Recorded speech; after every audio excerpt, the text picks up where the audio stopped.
ओम यथाग्निर्दाहिका शक्तिः रामकृष्णे स्थिता हिया सर्वविद्यास्वरूपां तां शारदां प्रणमाम्यहम्। परतत्त्वे सदा लीनो रामकृष्णसमाज्ञया यो धर्मस्थापनरतो वीरेशं तं नमाम्यहम्। নপাড়া রামকৃষ্ণ বিবেকানন্দ সেবাশ্রমের এই যে প্রাঙ্গণ, এই যে হল, এখানে আগেও আপনাদের সঙ্গে কথা বলবার, আপনাদের সামনে কথা বলবার অবকাশ হয়েছে, সুযোগ হয়েছে। এই যে সময়টা বছরের ফেব্রুয়ারি মাস শেষের দিকে প্রায়, এবছরে ফেব্রুয়ারি মাসের আবার বিশেষত্ব হচ্ছে যে 29 দিন আছে, লিপ ইয়ার, 4 বছরে একবার করে হয় আমরা জানি। এই সময়টা ঠাকুর মা এবং স্বামীজির ভাবে পরিপূর্ণ থাকে। তাহলে কি অন্য সময় থাকে না? থাকে, কিন্তু অনুষ্ঠানের দিক থেকে দেখতে গেলে এদের আবির্ভাব তিথি সব কাছাকাছি। ঠাকুরের সন্তানদেরও কয়েকজনেরই আবির্ভাব তিথি রয়েছে কাছাকাছি। আমরা আজকের যে তারিখে রয়েছি তার থেকে সবচেয়ে কাছে বোধহয় স্বামী অদ্ভুতানন্দজি মহারাজের জন্মতিথি। এইসব মিলিয়ে বছরের এই সময়টাতে, বছরের মানে ওই ডিসেম্বর থেকে মার্চ পর্যন্ত যে সময়কাল, তার মধ্যে বিশেষভাবে রামকৃষ্ণ সারদা বিবেকানন্দ ভাবধারার মধ্যে একটা অন্য রকমের স্পন্দন অনুভব করা যায়। এই যে স্পন্দনটা ঠাকুর মা স্বামীজিকে কেন্দ্র করে, এটা আমরা এক একজন এক এক রকম ভাবে বুঝি। কেউ হয়তো বক্তৃতা দিচ্ছেন, কেউ গান গাইছেন, কেউ এইরকম সুন্দর আশ্রমে উপস্থিত থাকছেন, অংশগ্রহণ করছেন, কেউ রান্না বান্নার কাজে হেল্প করছেন, কেউ ডোনেশন দিচ্ছেন, নানান রকম ভাবে এই পুরো ভাবধারাটার মধ্যে যুক্ত থাকা। এই আশ্রমটিকে সুন্দর বললাম শুধু এই কারণে নয় যে ঠাকুর মা স্বামীজির ইচ্ছায় বেশ একটি নয়ন শোভন রূপে আশ্রম গড়ে উঠেছে। সৌন্দর্যের তো সেটা একটা দিক, আর একটা বড় দিক হচ্ছে যে যে নিষ্ঠার সঙ্গে মানুষজন উপস্থিত থাকছেন। ধরা যাক, দেখতে খুব সুন্দর একটা হল ঘর, কিন্তু শৃঙ্খলা এখনো ঠিকমতো আসেনি, তখন লোকে বলবে যে কেমন যেন। অন্যভাবে ভাবতে গেলে খুব সাধারণ দেখতে একটা কোনো জায়গা, কিন্তু কম বয়সী বেশি বয়সীদের নিষ্ঠা যা, লোকে বলবে যে ও, জায়গাটার মধ্যে একটা অন্য রকমের শ্রী আছে। সেই সমস্ত দৃষ্টিভঙ্গি থেকে নপাড়ার এই রামকৃষ্ণ বিবেকানন্দ সেবাশ্রম একেবারে আলাদাভাবে উল্লেখের অপেক্ষা রাখে বলে আমার মনে হয়। আমি যদি আজকে এই বক্তৃতা নাও দিতাম তাহলেও এই কথাগুলো সত্যি। তবে হ্যাঁ, সবসময় আমরা ভাবি যে কেউ বলছে, কেউ শুনছে, কেউ অন্যভাবে অংশগ্রহণ করছে, এই সবটাই সম্ভব তাঁদেরই কৃপায়, যাদেরকে আপনারা এত সুন্দর করে এখানে ফুল মালায় সজ্জিত করে রেখেছেন, পুজো করছেন। রয়েছেন শ্রীরামকৃষ্ণ, মা শারদা, স্বামী বিবেকানন্দ এবং স্বামী শিবানন্দজি মহারাজ। আরো রয়েছেন উপস্থিত, এই যে সব ছবি রয়েছে তো, ঠাকুরের পার্ষদরা রয়েছেন। সেরকম একটা পূর্ণ পরিবেশ। আবার বছরের এই সময়টা, পুরীতে যিনি যান, যদি কারোর পুরীতে বাড়ি থাকে, থাকার জায়গা নিয়ে সমস্যা না থাকে, তাহলে কোন সময়টা তার কাছে খুব আলাদা রকম মনে হবে? উত্তর খুব সোজা, যে রথের সময়টা। থাকার জায়গা না থাকলে আলাদা অসুবিধে, কিন্তু যদি জায়গা থাকে তাহলে রথের সময়টা পুরীতে মানে অন্য রকম। এই ডিসেম্বর থেকে মার্চ, এটা রামকৃষ্ণ সারদা বিবেকানন্দের যেন রথযাত্রার সময়। এই সময়টার একটা আলাদা রকম ব্যাপার স্যাপার রয়েছে। রথযাত্রা বললে কি হয়, আমরা প্রায় সকলেই জানি, ছোট বয়স থেকে অভিজ্ঞতা আছে যে রথ যাচ্ছে, রথ যাচ্ছে। এখন একটা বাচ্চা ছেলে বা মেয়ে হয়তো রাস্তার উপর দিয়ে রথ টানতে টানতে নিয়ে যাচ্ছে, অথবা পুরীতে হাজার হাজার মানুষ রথের দড়ি ধরে, ভালো ভাষায় বলা হয় রথের রজ্জু আকর্ষণ করছেন। যেভাবেই ভাবি না কেন যে একটা বাচ্চা ছেলে বা মেয়ে সেজেগুজে রাস্তা দিয়ে রথ টানতে টানতে নিয়ে যাচ্ছে, বা হাজার লক্ষ মানুষ পুরীতে রথযাত্রায় অংশগ্রহণ করছেন এবং রথকে আকর্ষণ করছেন, বলা হয় যে জানো, ওই ছেলেটা বা মেয়েটা অথবা ওই হাজার হাজার মানুষ, তাঁরা মিলে যে রথ টানছেন তা ঠিক নয়। রথের মধ্যে যিনি রয়েছেন, বাংলাটা কি সুন্দর, রথী, রথের মধ্যে যিনি রয়েছেন তার ইচ্ছেতেই রথ চলে। আর সেই রথের দড়ি বা রজ্জুতে যদি কেউ হাত লাগাতে পারে তাহলে সে ধন্য হয়ে যায়। সেটা সর্বক্ষেত্রেই সত্য। যদি ভাবি যে কেন ওই বাচ্চা ছেলেটা টানছে যে তার জন্য তো রথটা চলছে, সেখানেও বলা হয় যে না, জগন্নাথ যিনি জগতের নাথ, তিনি চাইছেন বলেই ছেলেটা কি মেয়েটা টানতে পারছে। এইভাবে করেই শেখানো হয়। এটা একটা মারুতি গাড়ি চালানোর মতো নয় যে আমি গেলাম, আমি স্টার্ট দিলাম, তাও লোকে বলবে যে তুমি স্টার্ট দিলেও যাবে কি যাবে না সে উপরওয়ালার ইচ্ছে। রামকৃষ্ণ সারদা বিবেকানন্দের যে রথ, আমরা বলছিলাম যে জগন্নাথ দেবের রথযাত্রার যেরকম সময়, সেই রকম আমাদের নভেম্বর ডিসেম্বর থেকে মার্চ মাস পর্যন্ত এই রথের ভেতরেও কিন্তু রয়েছেন ওই তিনজন, ঠাকুর, মা এবং স্বামীজি। সেই রথটা চলছে।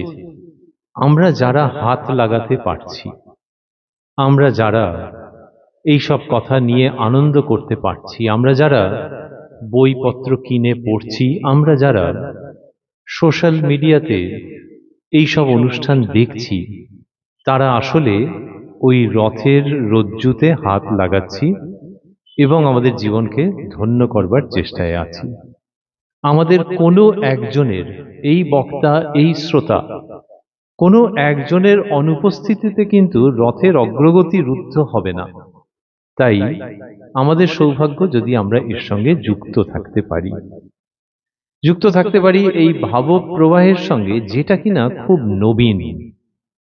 যারা এখানে রয়েছেন তাদের সকলেই নিশ্চয়ই সহমত হবেন যে 2024-এ কেউ যদি বলে যে জানো 1900 সালের একটা ঘটনা, তাহলে নিশ্চয়ই মনে হবে না যে ও বাবা উনি অনেক কাল আগের কথা বলছেন। তা কেন মনে হবে? 1900 সাল মানে তো এই তো কাছাকাছি সময়। তো ইনি তো সেই মুঘল আমলের কথা বলছেন না।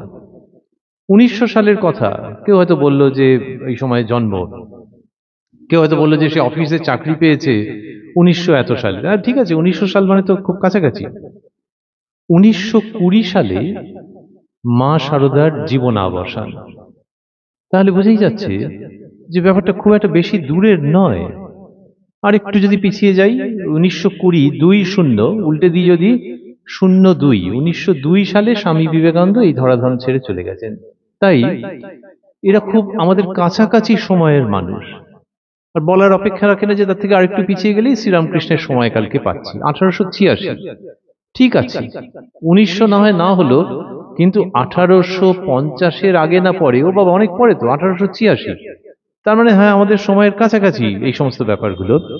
সেই দিক থেকে দেখতে গেলে যদি কেউ বলে নবীন, তাহলে ভুল হবে না। যে এই যে ভাবধারাটা, এটা নবীন, নতুন, ইয়াং, প্রাণবন্ত, সেই ভাবধারার মধ্যে আমরা রয়েছি। এবং সেই ভাবধারার যে রথযাত্রা, তার মধ্যে আমরা অংশগ্রহণ করে আনন্দ করছি। এই নবীন একটা ভাব, তাকে নিয়ে বেশ মজা আছে। যদি একটা সিনেমা বেরোয় যেটা একটা নতুন রকমের করেছে, তার গল্প বলো, তার দৃশ্য বলো, তার লোকেশন বলো, তার গান বলো, তার এডিটিং বলো, তার ট্রিটমেন্ট বলো, একটা ছবি নতুন ধরনের, লোকের তখন খুব আগ্রহ হবে যে আচ্ছা, এটা একটা ছক ভাঙা কিছু করেছে এবং প্রচুর লোকে দেখছে। কেউ সিনেমা হলে গিয়ে দেখছে, কেউ অন্য কোনো প্ল্যাটফর্মে দেখছে, নতুন একটা কিছু হয়েছে। তার সবসময় একটা আলাদা আকর্ষণ থাকে। কিন্তু নতুন হলেই কি সাকসেসফুল হবে? নাও হতে পারে, ফ্লপ করতে পারে। এই যে ভাবধারাটা, রামকৃষ্ণ সারদা বিবেকানন্দ ভাবধারা, সেটা যেমন নতুন, তেমনি ছক ভাঙা, এবং তেমনি, ওই শব্দটা ব্যবহার করতে খারাপ লাগে যে সফল, কিন্তু তেমনি মানুষের জীবনকে অন্য রকমের উচ্চতা এবং গভীরতা প্রদান করছে এই নতুন ভাবধারা।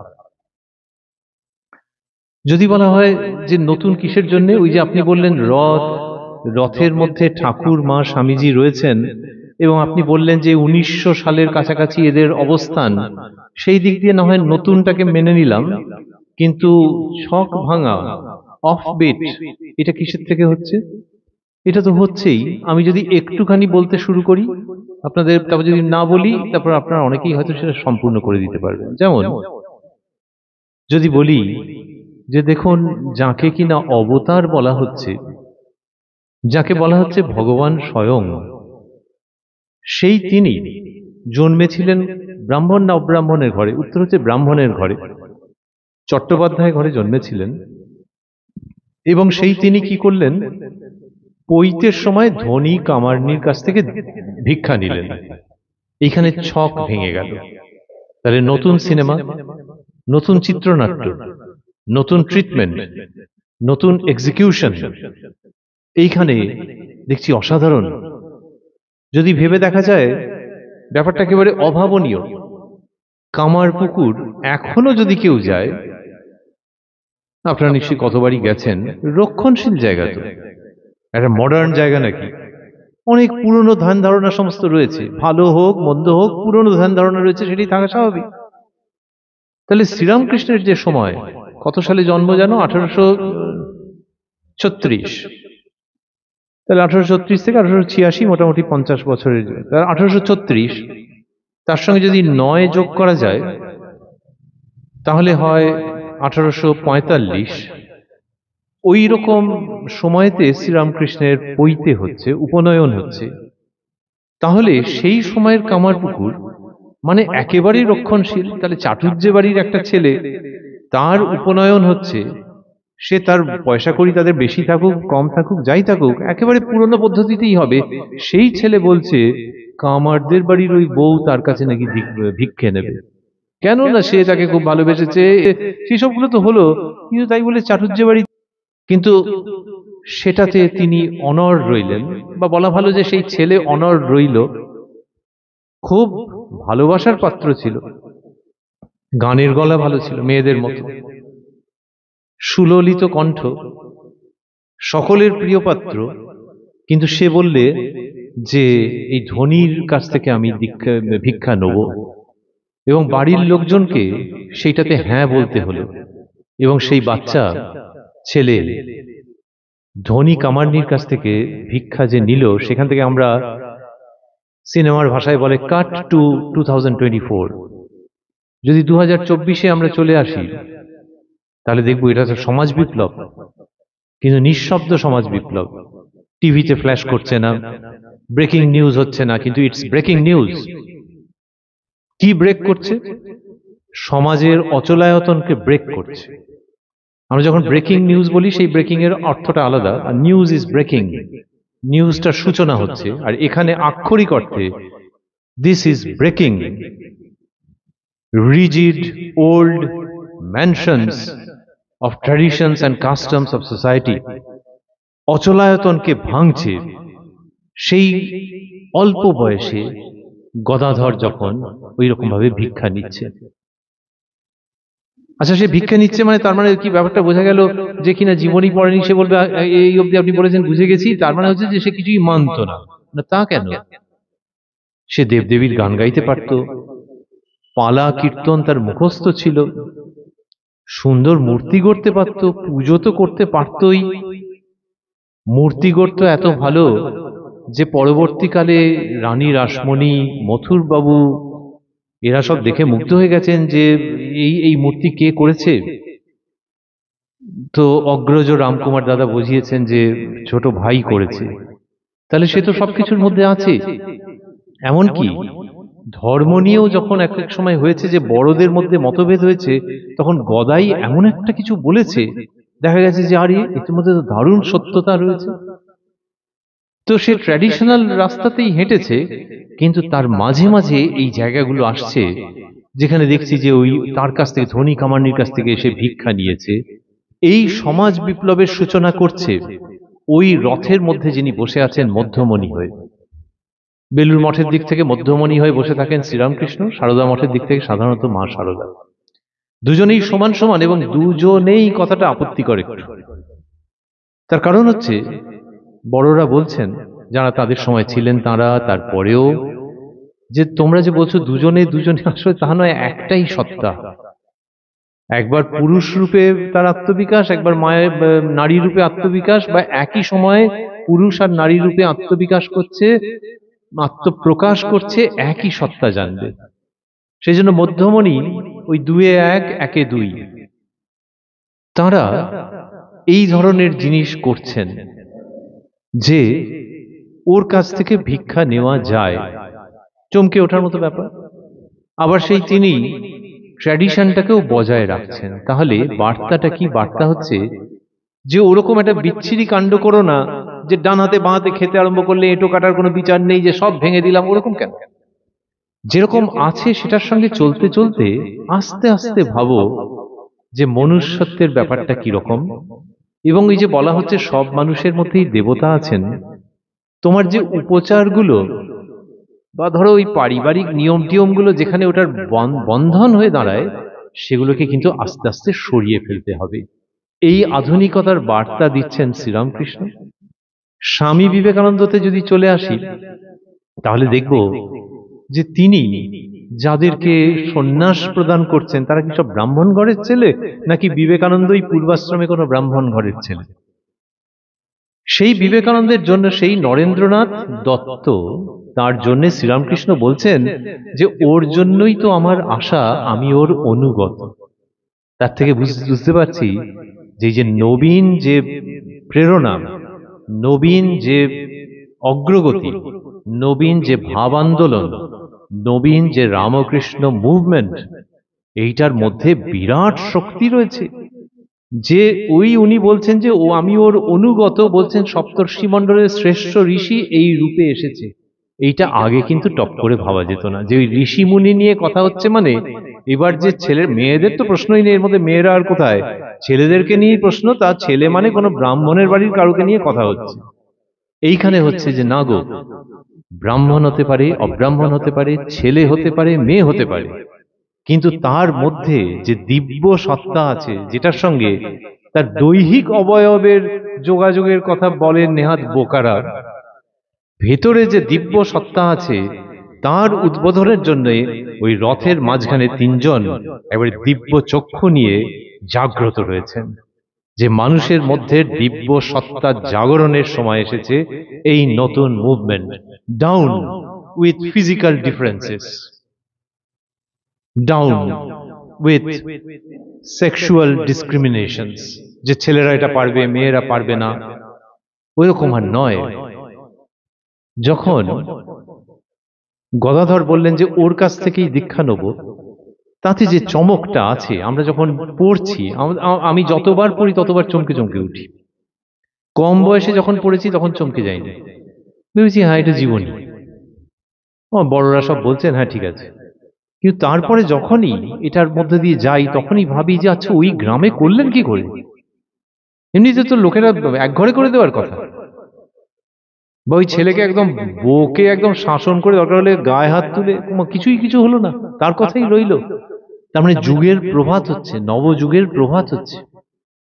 সেইখানে দেখছি যেরকম চমকে দেওয়া ঘটনা, ওই যে বলছিলাম একে দুই, দুয়ে এক, মা শারদার জীবনে অনেক পরে, ফাস্ট ফরওয়ার্ড করবার মতো, বা আমরা যখন ভিডিও দেখি তখন ওই স্লাইডারটাকে সাঁ করে টেনে দিই, আর ভিডিওর পরে একটা কোনো জায়গায় আসে, আর যিনি ভিডিও বানিয়েছেন তিনি প্রথম থেকে বলতে থাকেন যে পুরোটা দেখবেন, পুরোটা দেখবেন, কে আর দেখছে, টেনে দিল যা।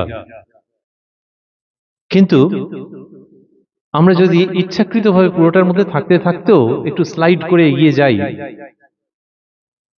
দেখবো উমা অনেক পরে বলছেন তিনি, যাকে বলা হচ্ছে দুয়ে এক, একে দুই, সেই মা শারদা বলছেন আমাদের তাহলে চোখের সামনে কে রয়েছেন? ঠাকুর রয়েছেন। ঠাকুর রয়েছেন মানে ওই বড় বড়দের মতো যে ঠাকুর তিনি নন, ওই বাচ্চা ছেলে গদাধর রয়েছে, আর বড়দের মতো মা শারদা রয়েছেন। তাহলে কি টাইমে মিলছে নাকি? না, টাইমে মিলছে না, দরকার নেই, কিন্তু মনে মনে ভাবতে তো অসুবিধা নেই। বালক গদাধর আর পরিণত বয়সের মা শারদা, আরেকজন হচ্ছেন ধনী কামার্নি, এই তিনজন যেন রয়েছেন। এইবার কে কথা বলবেন? নাটকের মতো কথা বলবেন মা শারদা, বলবেন মানে আমরা স্মরণ করছি মা শারদা বলছেন, বাবা, সাধন করতে করতে দেখবে তোমার মাঝে যিনি, আমার মাঝেও তিনি, দুলে বাগদি ডোমের মাঝেও তিনি। বলতেই মনে হয় ওই ভিক্ষে মা আর তার সন্তানের মুখ উদ্ভাসিত হয়ে উঠবে, যেই তো ঠিক মনের মতো কথা এসে গেছে। গদাধর বোধহয় এই পরিণত শারদার কথা একবার হাততালি দিয়ে উঠবে, যে ব্যাস তখন আমাকে কি শাসন করছিল আর কি বকাবকি সব করছিল, আর এই জয়রাম বাটির সেই বাচ্চা মেয়ে যাকে ঘরে নিয়ে এসেছিলাম, সে যা বলছে শুনে খুব আনন্দ হচ্ছে। সাধন করতে করতে দেখবে লোকে বলে কি, যে এই তোমার মাঝখানে যিনি, সারা পৃথিবীর লোকের মাঝখানেও তিনি। তা নয়, স্টেটমেন্টটা হচ্ছে আমার মাঝে যিনি, তোমার মাঝেও তিনি। এর থেকে আনন্দের কথা আর কি হতে পারে? এর থেকে আনন্দের কথা কি হতে পারে? মা যদি তার গয়নাগাটি মেয়েকে দিয়ে দেয়, তাহলে যেরকম একটা হয় যে সব গয়না দিয়ে দিচ্ছে, গিফট। কিন্তু তার থেকেও কোটি গুণ বেশি আনন্দের যে আমার মাঝে যিনি, তোমার মাঝেও তিনি। তবে হ্যাঁ, তুমি আমি মিলে সেলিব্রেট করছি যে আমরা খুব বিরাট, ওইরকম ভাবে ভেবো না গো। দুলে বাগদি ডোমের মাঝেও তিনি, তবে ভাবনাটা সম্পূর্ণ হবে, তবে আমাদের আনন্দ উৎসব পরিপূর্ণতা পাবে। এইটা যিনি বলছেন, কি এক অদ্ভুত যুগের তিনি সূচনা করছেন, যে সকলের মাঝেই ভগবান আছেন, ভগবতী আছেন। আর সেটা শুধু কথার কথা হিসেবে বলা নয়। এই আশ্রম থেকে ডাক বাংলো মোড় কত দূর, কেউ যদি ম্যাপ দেখে বলে সেটা একরকম, আর যদি কারো ডাক বাংলো মোড়ে দুবেলা যাতায়াত থাকে তখন তার বলাটা অন্যরকম, যেহেতু যাতায়াত করে। ঠাকুর মা স্বামীজি কখনো ওরকম ম্যাপের মতো করে বলেননি, ম্যাপের অন্য উপযোগিতা থাকতে পারে, কিন্তু তাঁরা যেটা বলছেন সেটা হচ্ছে একেবারে জিতা জাগতা সত্য, দুবেলা যাতায়াত করবার মতো সত্য, দিনের সমস্ত সময়তে ভাববার মতো সত্য, যে তুমি আমি সেজেগুজে বসে ভদ্র পরিমণ্ডলে ধর্মকথা বলতে পারি, কিন্তু যার বাড়ির পাশ দিয়ে যেতে গেলেও নাকে কাপড় দিতে হয়, তোমার আমার মধ্যে যিনি আছেন তার মধ্যেও তিনি আছেন। এই নবযুগের সুপ্রভাত। আমরা সন্ধ্যাবেলায় এইসব কথার মধ্যে আছি, কিন্তু এর মধ্যে সূর্য ওঠার আবহ, লক্ষণ, প্রেরণা এবং স্বপ্ন জড়িত হয়ে আছে। এই সব নিয়ে এই ভাবধারা। যদি কেউ বলেন যে বাহ, এ তো বেশ প্রাচীন জায়গাগুলোকে নিয়ে সেখান থেকে আধুনিকতার সূচনা, যদি কেউ বলেন আমরা তার সঙ্গে সহমত হব। আর সেই সঙ্গে সঙ্গে ভাবতে চাইবো যে নবীন শব্দটার বিপরীতে যে প্রবীণ বা প্রাচীন, সেইটার সঙ্গে এই ভাবধারার যোগাযোগের জায়গাটা ভাবতে চাইবো। সেখানেও দেখব যে কি অসামান্য জিনিস এরা করে দিয়েছেন। জিনিস শব্দটা এখনকার ভাষায় বললাম। যখন ঠাকুর শ্রীরামকৃষ্ণকে দেখছি যে একদিকে সমাজ বিপ্লব ঘটাচ্ছেন, আবার অন্যদিকে ভারতবর্ষের যে চিন্তা ভাবনা সেগুলোকে কিভাবে নিয়ে আসছেন অসামান্যভাবে।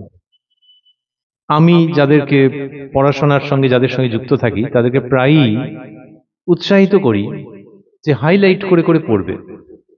হাইলাইটার পেন 10 টাকা 15 টাকা দিয়ে পাওয়া যায়, হলুদ রং দিয়ে হাইলাইট করলে বেশ সুন্দর দেখতে লাগে। তো যে জায়গাগুলো ইম্পর্টেন্ট, আগে তো ছিল আন্ডারলাইন করে রাখা, আমি বলি যে একটু হাইলাইট করবে, কারণ যার বয়স কম তার ওটাতে বেশ ভালোও লাগবে যে হাইলাইট করছি, ঝকঝক ঝকঝক করছে, বেশ একটা ছবি আঁকার মতো উপলক্ষ পাওয়া গেল। অতএব যা পড়ছো একটু হাইলাইট করবে, তাহলে পড়ার মধ্যে আনন্দও আসবে, ভালোও লাগবে, মনেও থাকবে। শ্রীরামকৃষ্ণ যেটা করলেন সেটা হচ্ছে আমাদের যে শাস্ত্র গ্রন্থ আছে, আমি নিচে বসে চা খাচ্ছিলাম, দেখছিলাম যে সব বইয়ের সংগ্রহ আছে, তার মধ্যে ধর্মের বই টইও আছে অল্প অল্প। যে কোনো একটা ধর্মের বই যদি বার করা যায়, দেখা যাবে যে ও বাবা বেশ পুরনো বই, সাবধানে পড়তে হচ্ছে। একটুখানি পড়লাম, তারপর ভাবলাম যে না পড়ে। এখন তো বই পড়ার অভ্যেস কমে আসছে মানুষের। কিন্তু একজন যদি একটা বই বের করে দেন, দিয়ে বলেন যে দেখুন এই বইটা পুরনো, কিন্তু আমি না কতগুলো জায়গায় হাইলাইট করে রেখেছি, পড়ে দেখুন, তখন সে গোগ্রাসে পড়তে চাইবে যে ও তাড়াতাড়ি করে দেখা হয়ে যাবে, হাইলাইট করেছে, হলদে টলদে কিছু একটা দিয়ে হাইলাইট করে রেখেছে, দেখি দেখি দেখি। শ্রীরামকৃষ্ণ আমাদের পুরো যে ধর্মীয় শাস্ত্র, সেটার মধ্যে কোনো কোনো জায়গাকে হাইলাইট করে রেখেছেন। মারাত্মক কায়দায় হাইলাইট করেছেন। উনি যখন করেছেন তখন হাইলাইটার পেন আবিষ্কৃত হয়নি, কিন্তু উনি করে রেখেছেন দারুণ কায়দায়। কিরকম? যদি ভাবি যে শাস্ত্রের মধ্যে একটা চ্যাপ্টার, একটা অধ্যায় হচ্ছে বৈষ্ণব ভাবধারা, একটা অধ্যায় হচ্ছে শাক্ত ভাবধারা, একটা অধ্যায় হচ্ছে নিরাকার ভাবধারা, এইগুলো বললে আপনারা যারা সামনে রয়েছেন আপনারা শুনবেন, কিন্তু অন্য অনেক মানুষই ভাববেন যে বক্তৃতাটা এই পর্যন্ত হচ্ছিল ভালো, এইবার এই রে এইসব কি বলে না। কিন্তু শ্রীরামকৃষ্ণের বিশেষত্ব হচ্ছে যে যে জায়গাটা জনমানুষে অতটা পরিচিত নয় সেটাকেও হাইলাইট করে তিনি দারুণভাবে নিয়ে আসছেন। যেমন বৈষ্ণব ভাবধারায় কি বলা হচ্ছে? বলা হচ্ছে যে ভগবান তিনি প্রেমের পাত্র, মানুষের সঙ্গে মানুষের প্রেমের পাত্র, তার নাম জপ করতে হয়, এই সমস্ত কথা রয়েছে। নাম জপ করতে হয়, তীর্থস্থানে যেতে হয়, ব্রত উপবাস করতে হয়, করে ভগবানকে ডাকতে হয়। শ্রীরামকৃষ্ণের আগমনের আগে কত বৈষ্ণব বাবাজি হয়েছেন, পরে হয়েছেন মহা মহা সাধক সাধিকা হয়েছেন। এইটা যে বইতে লেখা আছে বৈষ্ণব ভাবধারার, যেন শ্রীরামকৃষ্ণ সেইখানে হাইলাইট করছেন কতগুলো জায়গাকে। যেমন খুব প্রেমের সঙ্গে ভগবানকে ডাকতে হবে। তাতে প্রেমের সঙ্গে না তো কি অন্যরকম ভাবে লোকে ডাকে? হ্যাঁ আছে, মালা জপ করছে, মালা জপ করেই যাচ্ছে, মনটা যে কোন দিকে আছে কে জানে। ঠাকুর শ্রীরামকৃষ্ণ বলছেন যে মালা জপ করার গল্প জানো তো? কেউ কেউ আছে রুদ্রাক্ষের মালা, কিন্তু সে একটু রজগুণী ভক্ত, তার মাঝখানে মাঝখানে এক একটা সোনার দানা দিয়ে রেখেছে, ঝকঝক ঝকঝক করছে, আর এমন ভাবে জপ করছে যাতে লোকে দেখতেও পায়। তাহলে এই ভক্ত না অভক্ত? উত্তর হচ্ছে মিক্সড।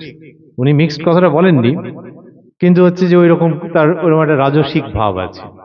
এগুলো বলা মানেই হাইলাইট হচ্ছে যে এই মালা জপ ভালো, কিন্তু রাজসিকতায় কেন হবে?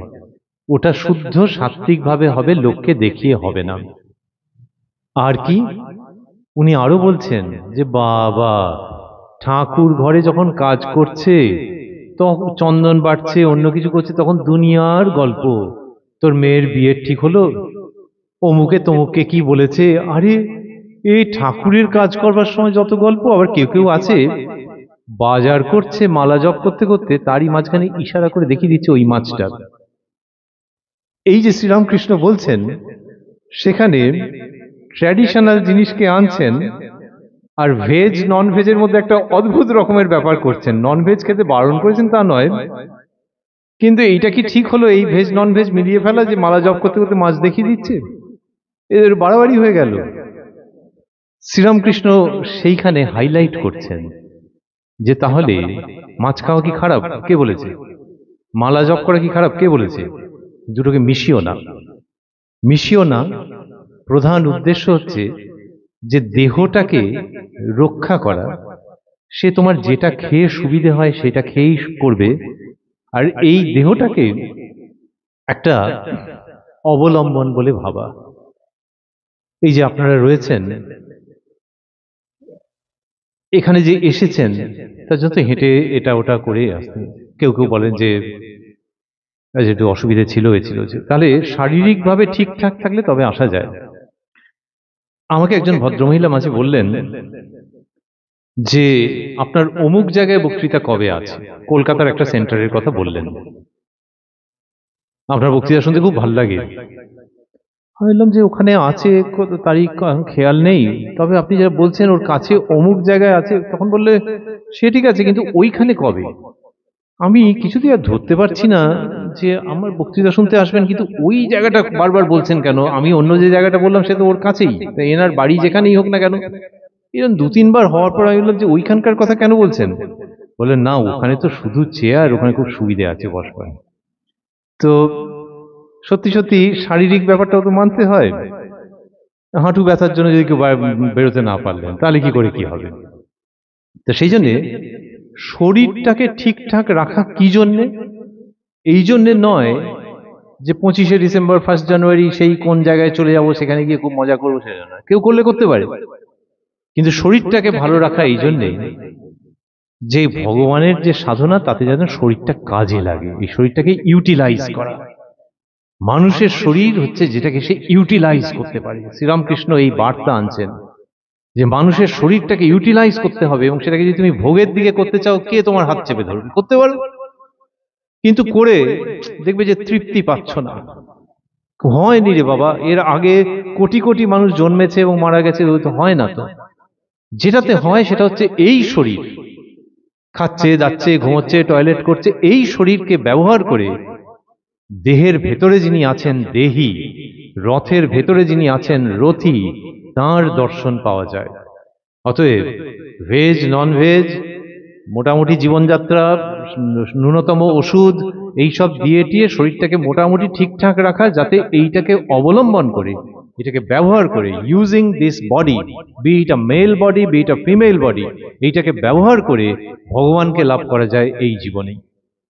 এইটা কোথাও ছিল না নাকি? ছিল, কিন্তু এই যে বললাম লাইব্রেরির বইয়ের মতো কোথায় কোন পৃষ্ঠায় লেখা আছে, কিন্তু শ্রীরামকৃষ্ণ হাইলাইট করে আনছেন। হাইলাইট করেছেন কোথায়? উনি সত্যি সত্যি হাতে করে কলম নিয়ে করেছেন নাকি? না, কিন্তু ওর যে কথামৃত, বললে তো বোঝা যায় যে কোন জায়গাটাতে উনি গুরুত্ব আরোপ করছেন, স্ট্রেস দিচ্ছেন করে এইসব জায়গায় গুরুত্ব আরোপ করছেন, যে শরীরটাকে এইভাবে ব্যবহার করবে, করে তাকে ডাকবে। আর তাকে যে ডাকবে, এটা কোনো অনির্দিষ্ট ডাক নয়। কেউ যদি বাসে করে যাবে আর ভাবে যে বাস স্ট্যান্ডে দাঁড়িয়ে ডাকছি যে ওই আয় আয়, এলোই না হয়তো, তো সে ওই রকম ফাঁকা ডেকে লাভ কি আছে? যে সে আসবে কি আসবে না আমার ডাকের উপর থোড়াই নির্ভর করবে। এখানে কিন্তু তা নয়, তুমি ডাকলেই তিনি আসবেন।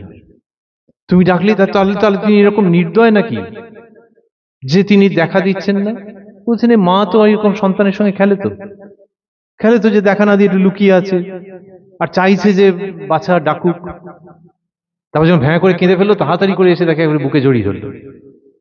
জগতের যিনি মা, তুমি তো মা বলছো, মা দুর্গা বলছো, মা কালী বলছো, মা লক্ষ্মী বলছো, তাহলে মায়ের স্বভাব মিলবে না? তিনি ওই রকম একটু একটু দূরে দূরে আছেন, কিন্তু এটা তোমার ওই বাসকে ডাকার মতো নয়। একে ডাকলে ইনি আসবেনই আসবেন। সেই আশাটা কিরকম, তার কোনো ভিডিও আছে? এই বলছিলাম আধুনিক যুগের আধুনিক বার্তা। ভিডিও নেই, কিন্তু ভিডিওর থেকে বেশি জিনিস আছে। কিরকম? বেড়াল তার ওই ছানাগুলোকে যখন রেখে দিয়েছে, কুই কুই কুই কুই করছে, ওদেরকে নিয়ে কোথায় রাখছে? দেখা যাবে যে আজব আজব জায়গায় রাখছে। কখনো মেঝের ওপর রেখে দিল, কখনো নিয়ে গিয়ে রান্নাঘরে রেখে দিয়েছে, হয়তো কখনো বাড়ির খাটের উপর তুলে রেখে দিয়েছে, বিভিন্ন জায়গায় রেখে দিচ্ছে। শ্রীরামকৃষ্ণ এই উদাহরণটা দিচ্ছেন, বলছেন যে সংসারে থাকা মানে বিড়াল ছানার মতো মায়ের ওপরে নির্ভর করে থাকা। বিড়ালের ছানাগুলো মা যেখানে রাখে সেখানেই থাকে, কখনো হেসেলে, কখনো বিছানার উপর। তো সেই রকম ভাবে ভক্ত থাকবে, এবং যাকে সে ডাকে, যাকে সে পুজো করে, তার উপরে নির্ভর করে তিনি যেরকম রেখেছেন সেই রকমই থাকবে। আচ্ছা, সেই রকম থাকতে গেলে যদি খুব অসুবিধা হয় সাংসারিক ক্ষেত্রে, তাহলে এটা হচ্ছে কাদের জন্য এই বাণী? যারা কিনা ধর্মকে সিরিয়াসলি নিয়েছেন তাদের জন্য। যে মা যিনি জন্ম দিয়েছেন, যিনি জগতে এনেছেন, একান্তভাবে তাঁর উপরে নির্ভর করে পড়ে থাকা ওই বেড়াল ছানাগুলোর মতো। আমরা বলছিলাম ভিডিও আছে কি নেই, সেই ভিডিওগ্রাফিক এফেক্টে আসবো। বলছেন যে এই ছানাগুলো ওরকম থাকে, আর যখন খুব কষ্ট হয় কোনো কারণে, তখন ওরা আর কিছু করতে পারে না, ওরা মিউ মিউ করে ডাকে, আর মা যেখানেই থাকুন না কেন হুড়মুড় করে এসে পড়ে। মাটা যেখানেই থাকুক না কেন হুড়মুড় করে এসে পড়ে। মানে বলার ভঙ্গিটা হচ্ছে যে একটা জানলা তার গ্রিলের মধ্যে দিয়ে, উমা ওইখান দিয়ে দেখো শরীরটাকে কিরম করে মাটা এসে গেছে। আমরা কতবার এরকম দৃশ্য দেখেছি। কি একটা ক্লাস 3-4 এর ছেলে বা মেয়েকে বলবার মতো ঘটনা। আবার তা দিয়ে 3-4ও হতে পারে, 93-94 ইয়ার্সও হতে পারে যার বয়স, তার জন্যও অসামান্য বাণী। 93-94, 13-14, 33-34, যাই হোক না কেন, যে তুমি তার উপরে ভরসা করে থাকো, আর যখন খুব কষ্ট হবে, নিজের দিক থেকে বুঝতে পারবে যে তুমি পেরে উঠছো না, তখন তাকে ডাকবে।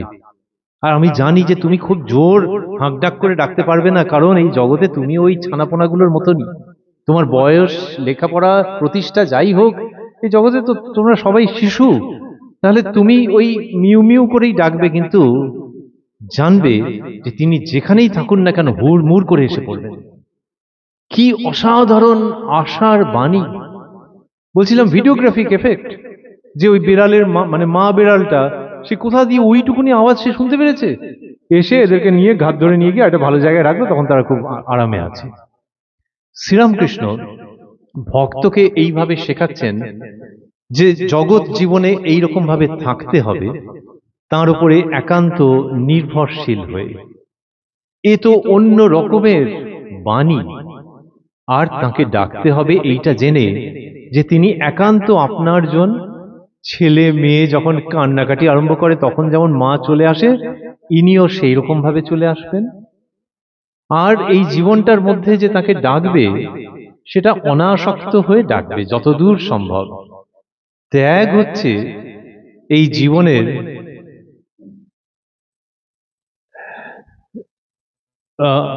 জীবনের অলংকারের মতো। ত্যাগটা হচ্ছে অলংকার।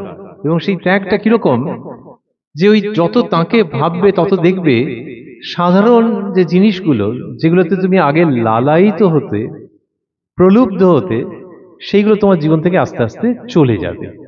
তার জন্য তোমাকে কি করতে হবে? তার জন্য তোমাকে বিচার করতে হবে যে কোনটা জীবনের চিরকালের আর কোনটা চিরকালের নয়। তোমাকে একটু সাধু সঙ্গ করতে হবে মাঝে মাঝে। সাধু মানে এখনকার হিসাবে যদি ভাবি, সন্ন্যাসী, সন্ন্যাসিনী। সাধু, শ্রীরামকৃষ্ণ বলছেন সাধু বা ভক্ত, এদের কাছে মাঝে মাঝে যেতে হয়।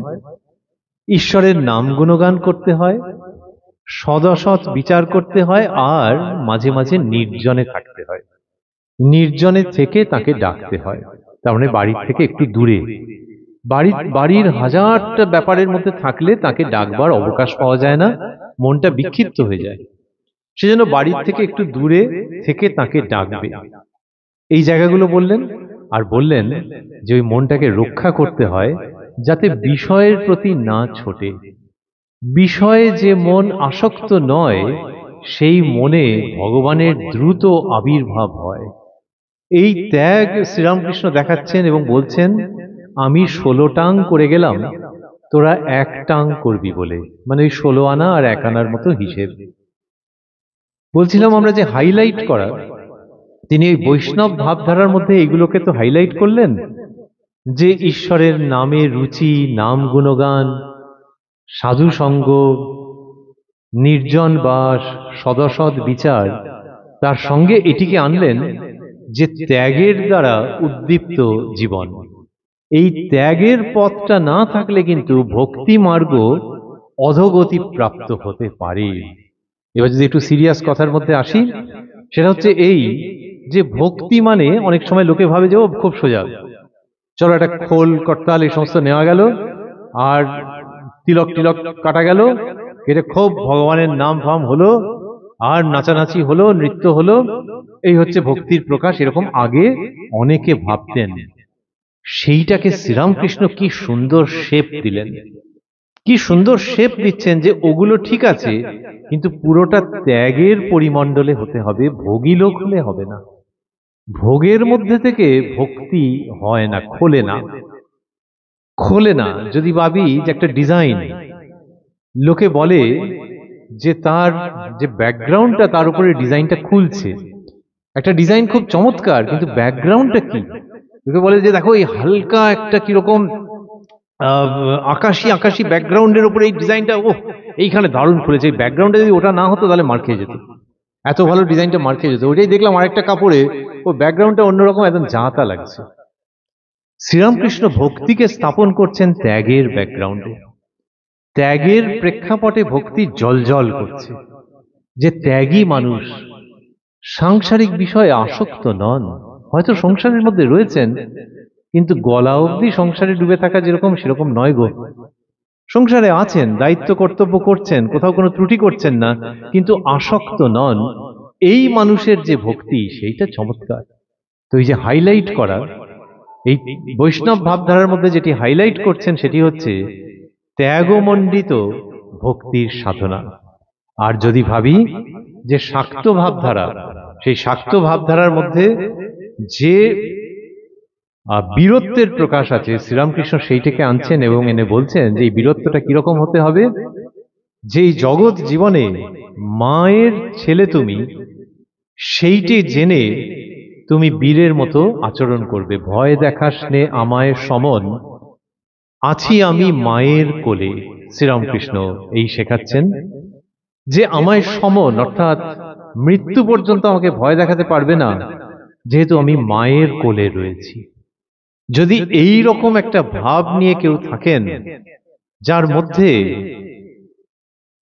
অপরাজেয় বীরত্ব আর তার সঙ্গে সঙ্গে ভারী মিষ্টি ভক্তি ভাব, তাহলে এই রথের মধ্যে যারা আছেন তাদের ভাবধারার খুব কাছাকাছি আমরা পৌঁছে যাব।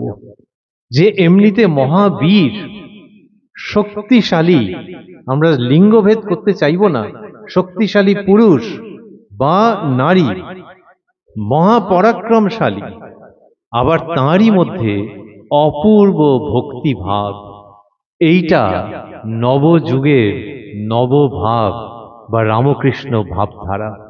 যার মধ্যে এটি রয়েছে, তার সেই ভক্তিটা কি রাধাকৃষ্ণের প্রতি হতে পারে, হতে পারে মা কালীর প্রতি, হতে পারে বাবা মহাদেবের প্রতি, হতে পারে ৩৩ কোটি দেবতার কারো না কারোর প্রতি, কিন্তু ভক্তি রয়েছে, তার সঙ্গে বীরত্ব রয়েছে।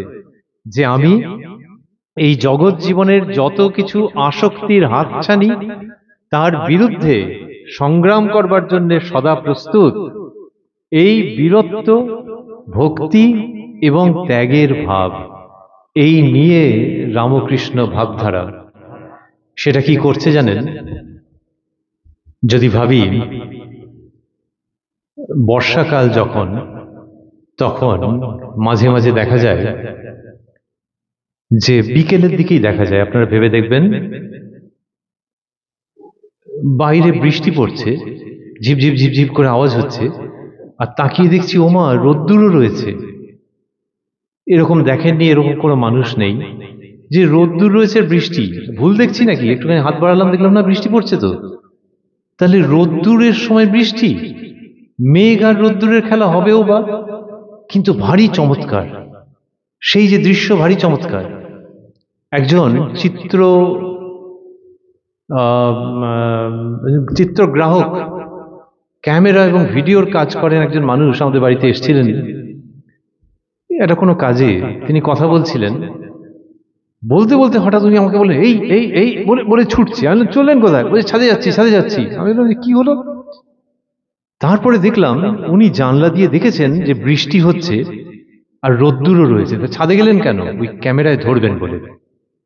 ক্যামেরায় ধরবেন বলে। ওটা ভীষণ আকর্ষণীয় এই দৃশ্য, যে রোদ্দুর এবং বৃষ্টি, আর তার সঙ্গে যদি ভাবেন ঝিপঝিপ ঝিপঝিপ করে আওয়াজও হচ্ছে, অপূর্ব একটা সহাবস্থান। রামকৃষ্ণ সারদা বিবেকানন্দ ভাবধারার মধ্যে ওই পরাক্রমের রৌদ্র আর ভক্তির চোখের জল, এই দুটো মিলেমিশে রয়েছে 24/7। সব সময় এর মধ্যে দেখা যাবে যে ওই শক্তি এবং ভক্তি ওইভাবে রয়েছে। আর ওই ক্যামেরাম্যান ভদ্রলোক যেরকম ছুটেছিলেন, আমাদের মনে হয় একালে দেবদেবীরাও বোধহয় আনন্দ করছেন যে এই মহা আবির্ভাব ঘটেছে পৃথিবীর বক্ষে, যেখানে দেখো শক্তির কথা হচ্ছে, বীরত্বের কথা হচ্ছে, কিন্তু তাতে কারোর বুক কেঁপে যাচ্ছে না, কেউ ভয় পাচ্ছে না।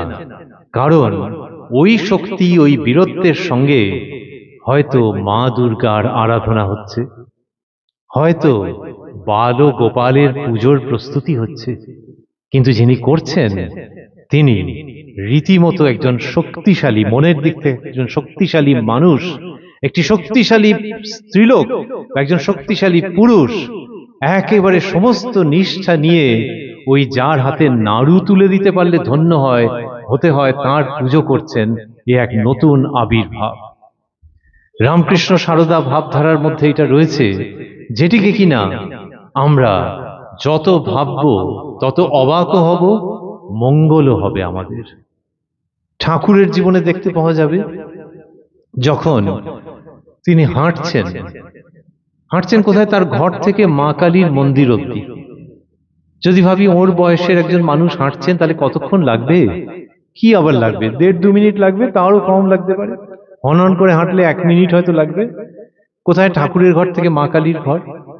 কিন্তু ঠাকুরের জীবনে দেখা যাচ্ছে যে কতবার ওই মা কালীর ঘরে গিয়ে তিনি ভাবে বিভোর হচ্ছেন, আবার হয়তো কিছুক্ষণের মধ্যেই এসে রাধাকান্ত দেবের মন্দিরে, ঠাকুর বলতেন বিষ্ণু ঘর, রাধাকান্ত দেবের মন্দিরে এসে হয়তো শ্রীরাধা এবং শ্রীকৃষ্ণের ভাবেও বিভোর হয়ে যাচ্ছেন।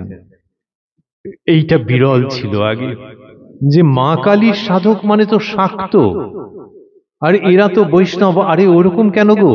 ঠাকুর শেখাচ্ছেন যে এই জগতের মধ্যে সবটাই তিনি কৃষ্ণ রূপে, আবার তিনি কালী রূপে প্রকাশিত। সুতরাং দুজনকে নিয়ে আনন্দ, দুজনের সঙ্গেই ভালোবাসাবাসী, দুজনের প্রতি অভিমান, দুজনকেই প্রণাম, দুজনেরই পুজো, দুজনকে নিয়েই ঘর করা। এই যখন করছেন তখন দেখছি যে মা কালীর প্রতি যে ভাবটা, সেখানে কিন্তু কোথাও না কোথাও ওই বীরত্বের জায়গাটা আসছেই, আবার তার সঙ্গে ভক্তি ভাবটিও যুক্ত হয়ে যাচ্ছে অসামান্যভাবে। এই যে বলছিলাম ছাদে ছুটেছে, যে রোদ্দুরের মধ্যে বৃষ্টি কিরকম করে হচ্ছে দেখার জন্য, এটা যদি ভাবি যে ঠাকুরের জীবনে, এই যে বলছিলাম শাক্ত বৈষ্ণব ভাবের হাত ধরাধরি করে অবস্থান, মা শারদার জীবনেও দেখা যাবে, আর খুব বেশি করে প্রকাশ পাবে স্বামী বিবেকানন্দের জীবনে। স্বামী বিবেকানন্দের জীবনে দেখা যাবে যে একদম সূর্যের দীপ্তি আর তার সঙ্গে সঙ্গে চন্দ্রমার স্নিগ্ধতা একই সঙ্গে অবস্থান করছে। এ ভাবলে অবাক হতে হয় যে স্বামী বিবেকানন্দ সারা পৃথিবী কাঁপিয়ে বক্তৃতা করলেন এবং কি তেজের প্রকাশ সেখানে ঘটালেন, সেই তিনি ভারতবর্ষে ফেরার পর এমন একটা ঘটনা ঘটালেন যেটা জানতে পারলে ওই চিত্রগ্রাহক যেমন ছাদে ছুটেছিলেন, সেই রকম ভাবেই যে কোনো মানুষ ছুটবেন স্বামী বিবেকানন্দের চরণ প্রান্তে। তার শক্তির জায়গাটা তো সুবিদিত। যে বিদেশে গিয়ে কি হয়েছে আপনারা জানেন তো, উনি লিখেছেন চিঠিপত্রে যে জাস্ট শারীরিকভাবে উনি আর বাঁচতেন না, যেহেতু ঠান্ডার জামা কাপড় যথেষ্ট নিয়ে যাননি। যে সময় গেছেন পাশ্চাত্যে, এমনিতেই তো নিজের গায়ে পয়সা করি কি সব চাঁদা তুলে পাঠিয়েছে, তো এবার ওখানে গিয়ে দেখছেন যে হাড় হিম করা ঠান্ডা। তার চিঠিপত্রের মধ্যে এরকম ইঙ্গিত আছে যে কোনো লোক হলে ওইটাতেই মরে যাবে। উনি স্টেশনে একটা প্যাকিং বক্সের মধ্যে কোন রকম ভাবে থেকেছেন, শারীরিকভাবে প্রচন্ড ক্লেশ স্বীকার করেছেন। এইটা হচ্ছে তার পুরুষত্বের দিক, যদি পুরুষত্ব কথাটা ওইরকম ভাবে ব্যবহার করি। ম্যানলিনেস, স্ট্রেংথ। যখন বক্তৃতা দিচ্ছেন চারটিখানি কথা, যে বেদান্তের কথা বলছেন কাদের কাছে?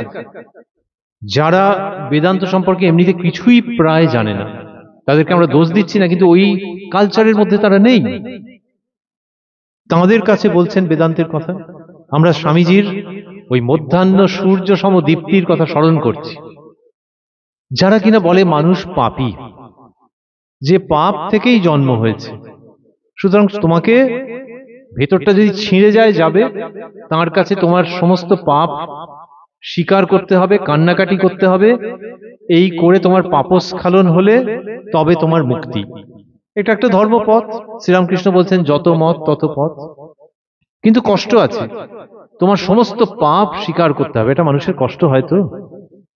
সেই রকম ভাবনায় যারা ভাবিত, সেইখানে গিয়ে স্বামী বিবেকানন্দ যেটা বলছেন, আজকে 2024-এও কেউ গিয়ে ওই অডিয়েন্সে ওই ধরনের কথা বলতে পারবেন কিনা সন্দেহ।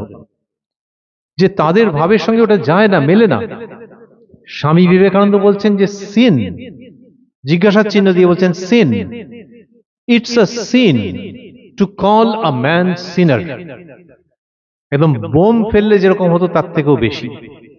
যে পাপ, মানুষকে পাপী বলাই পাপ মশাই, এই হচ্ছে ভঙ্গি। যে কে বলেছে মানুষকে পাপী? যে বলছে সেই পাপ করছে।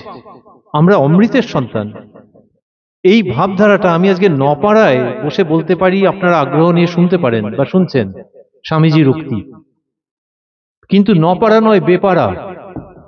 স্বামীজি যখন আমেরিকায় গিয়ে কথা বলছেন, সেই তাদের মাঝখানে এটা বলা যে it's a sin to call a man sinner requires masculine strength and conviction and পাওয়ার।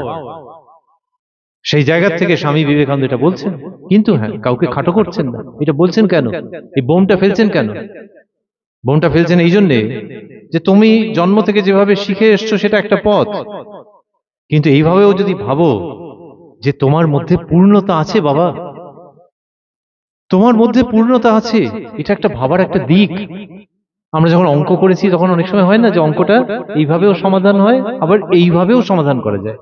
জীবনের অঙ্ক সমাধানের এই নতুন দিক দেখাচ্ছেন স্বামী বিবেকানন্দ, যে এইটা দেখো না, এই মেথডটা, যে তোমার ভিতরে পূর্ণতা আছে বাবা। সেই পূর্ণতা এখনো পর্যন্ত প্রকাশিত হয়নি, বিকশিত হয়নি। যখন বিকশিত হবে তখন দেখবে কি মজা জানো, কি আনন্দ জানো, যে যাদেরকে তুমি পুজো করেছো তাদেরকে যে যে গুণে ভূষিত বলে মনে করেছো, সেই সমস্ত গুণ তোমার ভেতরে আছে। এবং যখন এটা দেখবে তখন তাঁরাও সবচেয়ে আনন্দিত হবেন।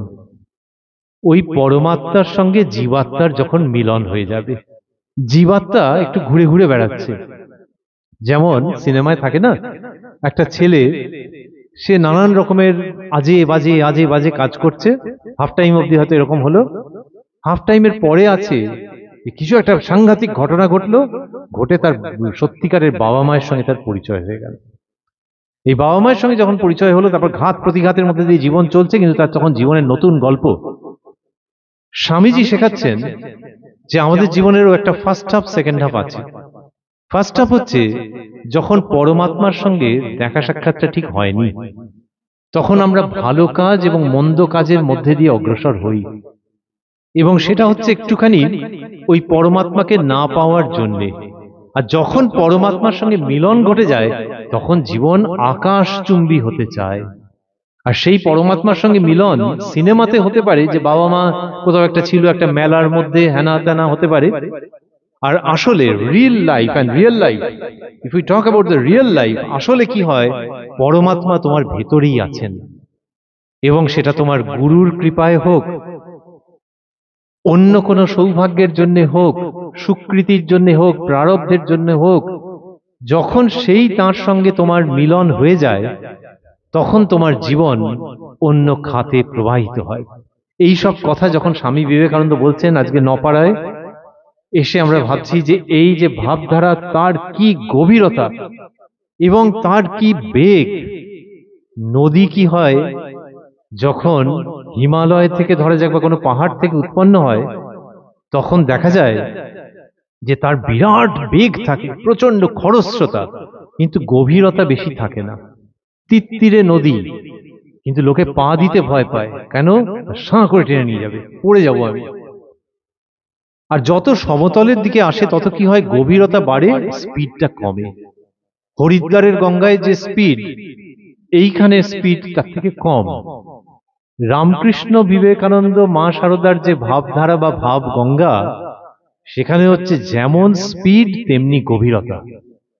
গভীরতা বললে একটু ভয় ভয় লাগে যে ডুবে যাবো না তো। শ্রীরামকৃষ্ণ বলছেন যে অমৃত ভাণ্ড এতে ডুববে না বাবা। শ্রীরামকৃষ্ণ নরেন্দ্রনাথকে জিজ্ঞেস করেছিলেন যে মনে কর একটা খুঁড়িতে অমৃত আছে, খুঁড়ি, হ্যাঁ, মাটির খুঁড়ি যেরকম হয়, তার মানে ধরে নিয়ে একটা বেশ বড় সড়ো, আর তুই হচ্ছিস মাছি, তুই কোনখান থেকে খাবি বলতো? তখন নরেন্দ্রনাথ বলছেন যে আড়ায় বসে বসে খাবো, কারণ মাছির তুলনায় কত বড়। তখন শ্রীরামকৃষ্ণ বলছেন না বাবা, যে কোনো জায়গা থেকেই খাওয়া যায়, কারণ এ অমৃতের ভাণ্ড, এতে ডুবলে মানুষ অমর হয়। সেই রকম এই ভাবধারা হচ্ছে খুব গভীর, আর তার বিরাট স্রোত, কোনো ভয় নেই। এই স্রোতটা কোথায় নিয়ে যায়? স্রোতটা জীবাত্মাকে পরমাত্মার সঙ্গে মিলিত করে দেয়। মানুষের জীবনের সবচেয়ে বড় যেটা অভীষ্ট, তার সঙ্গে মিলিত করে দেয়। শেষ করতে করতে ভাবছি যে স্বামী বিবেকানন্দ যে বিদেশে এইসব কথা বললেন, এর মধ্যে প্রচন্ড কারেজের দরকার। যে ওই দেশে এইসব কথা বলা, নবদ্বীপে বলা হচ্ছে না, কাশীতে বলা হচ্ছে না, বৃন্দাবনে বলা হচ্ছে না, তারাপীঠে বলা হচ্ছে না, সেখানে এগুলো শোনবার লোক আছে। কিন্তু বিদেশে খ্রিস্টান ভাবধারায় যারা অভ্যস্ত, এবং যে ধর্ম মহাসভার উদ্দেশ্যই ছিল যে খ্রিস্টানিটি যে শ্রেষ্ঠ এটা প্রতিপাদন করার, সেইখানে একটা 30 বছরের ছেলে এই সমস্ত কথা বলবে, এর মধ্যে প্রচন্ড শক্তির প্রকাশ রয়েছে। এবং সেই ছেলে তার কিছু কালের মধ্যে 1893-তে স্বামীজি বলেছেন, 1897-তে রামকৃষ্ণ মিশন প্রতিষ্ঠা হয়েছে, রামকৃষ্ণ মিশন অ্যাসোসিয়েশন। এইবারে কলকাতা শহরে যখন কি হয়েছে, প্লেগ হয়েছে, এই কোভিডের মতো। কোভিডের সময় তবু লোকের যাদের পয়সা কড়ি আছে, এ আছে ও আছে, নানান রকম ব্যবস্থা করেছে, তাও কত কত প্রাণহানি হয়ে গেছে।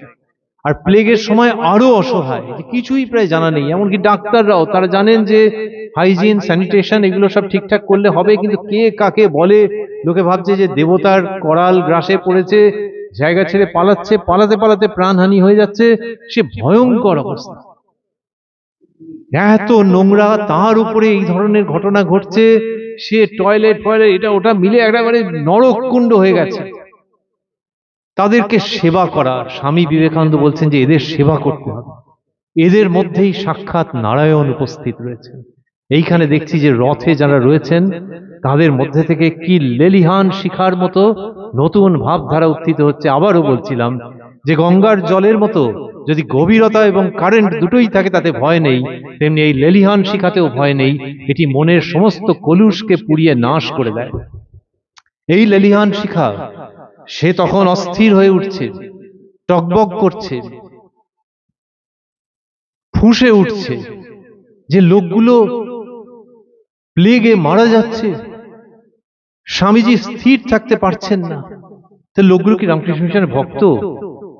তারা কি রামকৃষ্ণদেবের স্তবস্তোত্র বলে? না, তারা সাধারণ লোক, গরিব, কেউ হয়তো আকণ্ঠ মদ খেয়ে থাকে, কিন্তু ওই বিশ্বাস যে এর মধ্যেও ভগবান রয়েছেন, ওর বউটার মধ্যেও ভগবতী আছেন, আর সেই ভগবান ভগবতীকে আমি অন্তত ওই মলমূত্রের মধ্যে পড়ে আছে আর যে কোনো সময় মরে যাবে, এটা দেখতে আমি স্ট্যান্ড করতে পারছি না। তাহলে তাদের সেবার জন্য ঝাঁপিয়ে পড়তে হবে, কিন্তু তার জন্য প্রচুর টাকা লাগবে। টাকা কোত্থেকে আসবে? বিবেকানন্দ বলছেন যে এই যে আমাদের যে মঠ টট হয়েছে বেলুড় মঠে, বিক্রি করে দেবো, বিক্রি করে দিয়ে ওই লোকগুলোর সেবা করব। প্রচন্ড রোদ্দুরের মধ্যে ঝরঝর ঝরঝর করে চোখের জল পড়ছে। এই যে যার মধ্যে ওই অমিত শক্তি, জগৎকে কাঁপিয়ে দেওয়ার মতো শক্তি, তিনি গরিবের গরিব, হতদরিদ্র মানুষ, নারী পুরুষ, কেউ ধার্মিক, কেউ নাস্তিক, কেউ ভালো, কেউ মহাবদ বাইরের দিক থেকে, সেই তাদের ভেতরকার দেব দেবীকে দেখে চোখের জল ফেলছেন। এবং এতদূর যে বলছেন যে মঠ বিক্রি করে দেবো। এই মঠ, বেলুড় মঠ মানে বেলুড় মঠের প্রতিটি অঙ্গ প্রত্যঙ্গের মধ্যে যেন স্বামীজির পরিশ্রম, স্বামীজির ধর্ম, স্বামীজির রক্ত, স্বামীজির শ্রম, স্বামীজির আয়ু, সমস্ত কিছু ধরা আছে। এই এত কষ্ট করে যে বেলুড় মঠ নির্মিত হয়েছে, উনি বলছেন এই প্লেগের লোকগুলোর সেবা করবার জন্য। আমরা তো সন্ন্যাসী, গাছতলায় থেকে ভিক্ষে করে খাওয়ার জন্য আমাদের জন্ম হয়েছে, বেলুড় মঠ বিক্রি করে দেবো। তখন মা শারদা, ওই যে বলছিলাম যিনি বলছেন যে তোমার মাঝে আমার মাঝে যিনি, তোমার মাঝেও তিনি, দুলে বাগদি ডোমের মাঝেও তিনি, সেই মা শারদা যিনি সকলের মা, তিনি স্বামীজিকে ঠেকালেন। কি অপূর্ব কাহিনী যে বাবা, এই একটা কাজেই কি বেলুড় মঠের সবকিছু শেষ হয়ে যাবে? এই বলে নরেন্দ্রনাথকে নিরস্ত করলেন, প্লেগের সেবা হলো। এবং আমরা বইপত্রে কোথাও পাচ্ছি না যে টাকা কড়ির অভাব হয়েছিল বলে। আসলে কি হয় জানেন, মাইক যদি না থাকে, আলো যদি না জ্বলে, বাইরের প্রচারও যদি না হয়, কিন্তু একজন মানুষ যদি থাকেন, বা বলতে গেলে সেই সপ্তর্ষি মণ্ডলের ঋষি যদি আবির্ভূত হয়ে এরকম ভাবে ছটফট করেন যে বেলুড় মঠ বিক্রি করে দেবো দরকার হলে, তাহলে অন্ধকারের মধ্যেও যদি ছটফট করেন, তার পায়ে এসে লোকে টাকা দিয়ে যাবে। তো প্লেগের সেবার জন্যে অর্থাভাব হয়নি, মায়ের ইচ্ছায়। এবং মা যে বললেন না যে বাবাই একটা কাজেই কি শেষ হয়ে যাবে, আজকে যে আপনারা আমরা বসে এই সমস্ত প্রসঙ্গ আলোচনা করতে পারছি, that is because Belur Math has survived. Belur Math রয়েছে, তার ছত্রছায়ার মধ্যে বিভিন্ন কাজকর্মের মধ্যে দিয়ে আমরা আপনারা মিলিত হচ্ছি, সৎ ভাবনার মধ্যে থাকবার চেষ্টা করছি, সেইখানে মায়ের উইজডম কাজ করছে। যে মা গরিবের জন্য কেঁদেছেন, যে মা দুলে বাগদি ডোমের সঙ্গে নিজের অন্তরাত্মার একত্বের কথা বলেছেন, সেই মাই আবার নরেন্দ্রনাথকে ওইখানে আটকালেন যে বাবা এক্ষুনি ওরকম হঠকারিতা করতে যেও না। এইটা হচ্ছে ভঙ্গি যে বিরাট কাজ ঠাকুরের এখনো অপেক্ষায় রয়েছে ভবিষ্যতে। এই যে চমৎকার জায়গা যেখানে ওই রৌদ্র রয়েছে আর ওই চোখের জল রয়েছে, সেই ভাবধারার কথা যে আপনার কাছে বলছিলাম, সময়টা হিসেব মতো ওভার হয়ে গেছে, কিন্তু ভেবে দেখবেন। আচ্ছা, জয়ন্তবাবু সম্মতির হাত নাড়ছেন যে না ঠিক আছে, কিন্তু এইবারে শেষ করব এইটা বলতে বলতে যে ভেবে দেখবেন যে আমরা যেটার মধ্যে রয়েছি তার মধ্যে এমন কোনো মানুষ নেই যার আবেগের সঙ্গে, যার বুদ্ধির সঙ্গে, যার পাণ্ডিত্যের সঙ্গে, যার বোধের সঙ্গে কিছু না কিছু মিল রয়েছে। এই পুরো ভাবধারাটার মধ্যে এমন একটা ইউনিভার্সালিটি রয়েছে যে that it attracts all men and women, all seniors and juniors. যে দেখো তোমার মনের সঙ্গে এই জায়গাটা মিলে যাচ্ছে, এবং সেই মিলটার থেকে কিন্তু প্রত্যেক নারী পুরুষকে এই ভাবধারা অনেক উপরে নিয়ে যাওয়ার জন্যে নবযুগে আবির্ভূত হয়েছে। আমরা এই রামকৃষ্ণ, বিবেকানন্দ এবং মা শারদা ভাবধারার কথা ভাবছি, সেবা যজ্ঞের কথা ভাবছি, যে সেবাযজ্ঞ মানুষকে কি হাসি মুখ তাদেরকে দিচ্ছে এবং তাদের কি কল্যাণ করছে, এবং সেইটার মধ্যে দিয়ে তার স্বরূপকে চিনিয়ে দিচ্ছে। ভেবে দেখুন, কোথাও বইতে লেখা নেই, কিন্তু ওই যে বলছিলাম যে একটা মাতাল লোক হয়তো আছে ওই প্লেগের সেবা যেখানে হচ্ছে। এবার এই মাতাল লোকটাকে আপনি আমি গিয়ে যদি খুব আচ্ছা মতো কান মুলে দিতাম, খুব যদি অ্যালকোহল খেলে লিভারের কি ক্ষতি হয় সেটা বোঝাতাম, তা দিয়ে কাজ হতো নাকি? এটা কাল্পনিক জায়গা বলছি, কিন্তু ভেবে দেখুন, নাকি যখন সে দেখেছে যে সে এবং তার বউ বাচ্চার জন্যে কতগুলো সাদা আর গেরুয়া কাপড় পরা লোক এসে এই রকম করা করছে, তখন তার মনের পরিবর্তন বেশি হবে কি হবে না? সুতরাং জগতের কল্যাণ করা যায় কান মুলে নয়, জগতের কল্যাণ করা যায় ভালোবেসে, সেবার দ্বারা। এবং সেটা বিশেষ করে তার জন্য দরকার যে কিনা অগ্রসর ততটা নয়, অনগ্রসর, যে কিনা ধর্মকর্ম মানে না, যে কিনা কটু কথা বলে, যে কিনা আস্তিকতাকে নিয়ে ব্যঙ্গ করে, তার জন্য আরো বেশি করে দরকার এই রামকৃষ্ণ, সারদা, বিবেকানন্দ ভাবধারা সেইটি করছে। এবং সেই ভাবধারাটা ওই যে ঠাকুর মা স্বামীজির কথা বলছিলাম, সেই সময়তেই শুধু সীমাবদ্ধ নয়, পরবর্তীকালে এই আপনারা রয়েছেন মহাপুরুষ মহারাজের উপস্থিতির সামনে, আপনারা রয়েছেন বারাসাত মঠের কাছে, মহাপুরুষ মহারাজজি, ওই যে বলছিলাম এই ভাবধারা, তিনি কটা বক্তৃতা দিয়েছেন, তার কটা ভিডিও আছে, তার কটা ফটোগ্রাফ আছে, কিন্তু হ্যাঁ আছে, সমস্ত আছে, মানুষের মনের মধ্যে ধরা আছে।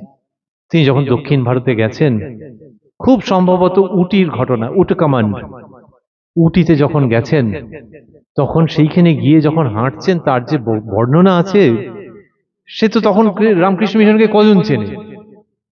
এই একজন সন্ন্যাসী, আর তখন একেবারে ক্লিন শেভ করা থাকতো রোজ কিনা সন্দেহ আছে, হয়তো মাথায় চুল আছে, একটু দাড়ি আছে, এরকম। কিন্তু হ্যাঁ, লোকে বাইরেটা নয় ভেতরটাকে চিনতে পারে। মহাপুরুষ মহারাজ যখন হাঁটছেন, ঠিক মনে হচ্ছে এই পায়ে পায়ে পায়ে পায়ে পৃথিবীর উপরে একজন দেবতা হেঁটে চলেছেন। আর সেই মহারাজ, যে মহাপুরুষ মহারাজের জীবনে আছে, ব্রহ্মানন্দজির জীবনে আছে, অর্থাৎ রাজা মহারাজজির জীবনে, যে এরা অন্তজ পল্লীতে গেছেন, অর্থাৎ যারা সুইপার, সেই তাদের পল্লীতে গেছেন, এবং তাদের কি আনন্দ হয়েছে। কেউ কেউ মহাপুরুষ মহারাজকে বলতেন বুড়ো বাবা, যে বুড়ো বাবা এসছে, এবং সেই নিয়ে কি আনন্দ যে একজন চলমান দেবতা আমাদের পল্লীতে এসছে। সেইখানকার তাদের যে দেবালয়, সেখানে গিয়ে উনি প্রণাম করেছেন। এই ভাবধারা, যে দেবতার কথাও বলবো, আর ওই যে বাচ্চা ছেলেটা ধুতি পরে ওই মহা বিপ্লব ঘটিয়েছে, ওকেও হৃদয়ে রাখবো, যে ধনী কামারনির কাছ থেকে ভিক্ষে নিয়েছিল। সুতরাং আজকে সুইপারের পল্লীতে আমি যাব, আনন্দ করব, তাদের দেবালয়ে গিয়ে মাথা নত করব। This is the continuity of a golden tradition, অসামান্য ট্র্যাডিশন। সেই ট্র্যাডিশনের ধারক বাহক সাধুরা, ব্রহ্মচারীরা, ভক্তেরা, অনুগত মানুষজন। ভারতবর্ষের পশ্চিমাঞ্চলে লাটুরে বিরাট ভূমিকম্প হয়েছে। তারপর যখন রামকৃষ্ণ মিশন সেখানে আস্তে আস্তে ত্রাণ কার্য শুরু করেছে, যে ওই সময় তো যা বিধ্বস্ত হয়ে গেছে গেছে, ভূমিকম্পকে কে ঠেকাবে। তারপরে যখন তাদের জন্য বাড়ি করে দেওয়ার কথা হয়েছে, আপনারা জানেন রামকৃষ্ণ মিশন মানে খুব সমস্ত ভেবে চিন্তে প্ল্যান প্রোগ্রাম করে তার স্বাস্থ্য সমস্ত কিছু ঠিক করে, কিন্তু হ্যাঁ ওই যে প্ল্যান ট্যান গুলো যে হয়েছে ওগুলো প্রেসিডেন্টকে দেখিয়ে নিতে হবে। তখন প্রেসিডেন্ট মহারাজ স্বামী রঙ্গনাথানন্দজি, তাকে যখন দেখানো হচ্ছে প্ল্যান, উনি দেখে বলছেন যে হ্যাঁ ঠিক আছে, কিন্তু বাড়িগুলোর সঙ্গে অ্যাটাচ বাথ নেই। তখন যে সাধু মহারাজরা দেখাচ্ছিলেন তারা বললেন এই যে অ্যাটাচ বাথ মানে তো অনেক খরচা বেড়ে যাবে, প্ল্যান চেঞ্জ হতে পারে, কিন্তু প্রত্যেকটা বাড়ি হয়তো 3-4টে ঘরের সঙ্গে একটা বাথ। তো তারা মহারাজকে বোঝালেন, কিন্তু মহারাজ সে বাচ্চাদের মধ্যে বলছেন না, কিন্তু করা যায় না প্রত্যেকটা ঘরের সঙ্গে অ্যাটাচ বাথ। পরবর্তীকালে জানা গেছে তিনি নিজেই বলেছেন যে আমি কেন বলেছি জানো, আমি যখন ছোট বয়সে মা শারদামণির, দ্য হোলি মাদার, মা শারদামণির জীবনী যখন পড়েছি, যে মা ওই দিনের মধ্যে একবার বকুলতলার ঘাটে শৌচ করতে যেতেন, সারাদিন আর যেতে পারতেন না, আর বলতেন এরকম যে আপনারা মায়ের কথায় পড়েছেন যে হরি হরি বলতুম যে আরেকবার আজ যদি যেতে পারতুম। তো এই একবারই তিনি যেতে পারতেন, ওই লজ্জাশীলা মা তখনকার দিনের সমাজ ব্যবস্থার জন্য হোক দক্ষিণেশ্বর মন্দির, তবুও এইরকম মহারাজ বলছেন যে সেই তখন থেকে আমার মনে হতো যে আমাদের দেশের কোনো মা বোনের যেন ওই টয়লেটের জন্য কোনো কষ্ট না হয়। এই যে ভাবনা, এই যে ভাবনা, যে যেখানে তিনি মা শারদাকে ভাবছেন, তার মানে মা শারদা ওই 1920-তে চলে যাননি, তিনি রয়েছেন হৃদয়ে জাগ্রত, এবং সেই মায়ের দৃষ্টি দিয়ে যেন তিনি দেখতে চাইছেন ওইখানকার মা বোনেদের। আবারও ভাবছি সেই মা বোনগুলো যাদের কিনা বাড়ি ঘর তো ভেঙে গেছে, ওরা রামকৃষ্ণ মিশনের ভক্ত নাকি, কোন মাথামুন্ডু আছে নাকি, ওই ওই বিভিন্ন শ্রেণীর মানুষ, কিন্তু মা বোন যাদের মধ্যে জেগে আছেন জগন মাতা, বা জানো যদি আমাকে অ্যালাউ করো ঠিক ঠিক করে বলি, যাদের মধ্যে জেগে আছেন মা শারদা। ফলে ওই মা শারদা কষ্ট পেয়েছেন, কিন্তু এই লাটুরের মা শারদাদের আর কষ্ট পেতে দেব না। এই যে ভাবধারা, এইটার মধ্যে আমরা থাকবার চেষ্টা করেছি। 1 ঘন্টার বেশিক্ষণই বলেছি, কিন্তু এইটি ভাবতে ভাবতে শেষ করব যে এই ভাবধারার মধ্যে যত আমরা থাকবো, যত এই অনুধ্যানের মধ্যে থাকবো, যত এই স্মরণের মধ্যে থাকবো, মনের মধ্যে এটিকে যত ভাববো, তত আমাদের কল্যাণ হবে, মঙ্গল হবে। আমরা যেন কখনো না ভাবি যে একটা আপনারাও সেরকম ভাবছেন না যে একটা আনুষ্ঠানিকতার মধ্যে আমরা রয়েছি, যে চলো এই সময় একটা পাঠচক্র হবে, ওই এগুলো তো আছেই, কিন্তু সেই সঙ্গে ভাবছি যে আমরা আমাদের দেহ মন বুদ্ধি দিয়ে এই ভাবধারাকে যে বুঝতে পারছি, এটা তাদের বিরাট কৃপা। ঠিক যেমনটি কৃপা ওই ছোট ছেলেটির ওপর, ওই ছোট মেয়েটির ওপর, বা পুরীতে আগত সেই নারী পুরুষগুলির উপর জগন্নাথ দেবের যেরকম কৃপা, যে রথ চলছে, তোমার সৌভাগ্য যে সেই তুমি রথের দড়িতে হাত দিতে পেরেছো, তেমনি রামকৃষ্ণ সারদা বিবেকানন্দের রথ চলছে। আমাদের সৌভাগ্য তখনই যখন আমরা মনে মনে, বাইরের বাহ্য আড়ম্বরের দ্বারা নয়, মনে মনে সেই রথের রজ্জুতে হস্তক্ষেপ করব এবং এই ভাবধারার মধ্যে অবগাহন করে আমাদের জীবনকে ধন্য ও পূত পবিত্র করব। ধন্যবাদ, নমস্কার।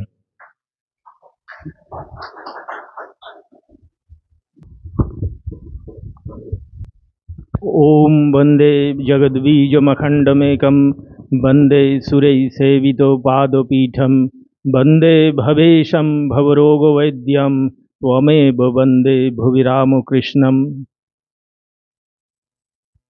আমাদের পরম শ্রদ্ধ ডক্টর সোমনাথ ভট্টাচার্য মহাশয় এই যে এতক্ষণ ধরে ঠাকুর মা স্বামীজির কথা বিভিন্ন আঙ্গিকে বিভিন্ন দৃষ্টিভঙ্গিতে বলে আমাদের যেন নতুনভাবে চোখ খুলে দিচ্ছিলেন। বিভিন্নভাবে দেখা যায় ঠাকুর মা স্বামীজির এই ঘটনাগুলো, সাধারণ ঘটনাগুলো, এইটি যেন আমাদের চোখ খুলে দিচ্ছেন, এবং এর মাধ্যমে তিনি আমাদের একটা সুন্দর সন্ধ্যা উপহার দিলেন। আমরা মাঝে মাঝে এখানে বলি না যে ওই শ্লোকটির কথা, যে যেদিন আমরা এই হরিকথা পীযূষ পান করব সেদিনই আসল ঠিক ঠিক সুদিন। তা সেই সুদিন আজকে উনি আমাদের উপহার দিলেন। এই জন্য নপাড়া রামকৃষ্ণ বিবেকানন্দ সেবাশ্রমের তরফ থেকে ওনাকে আন্তরিক কৃতজ্ঞতা, শ্রদ্ধা এবং প্রণাম জানাচ্ছি। আমরা আশা যে উনি এইভাবে আমাদের আশ্রমের প্রতি এই যে স্নেহ দৃষ্টি মানে রাখেন, সেটি যেন বজায় থাকে এবং আমরা আগেও যেন ওনাকে এইভাবে মাঝে মাঝে পেতে পারি।